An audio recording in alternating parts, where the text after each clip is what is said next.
Nelson!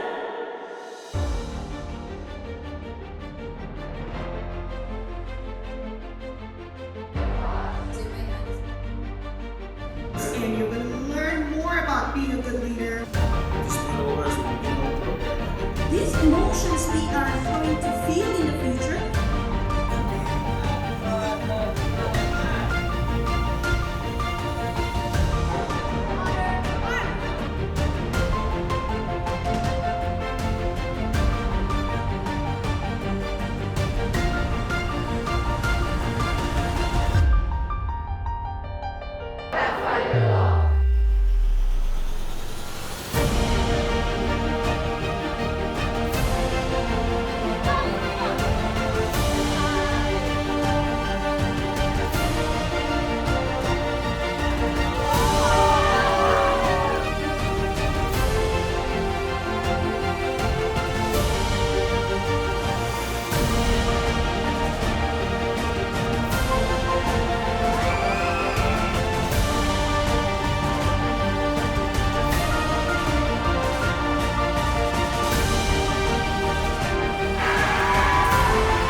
Until we meet again.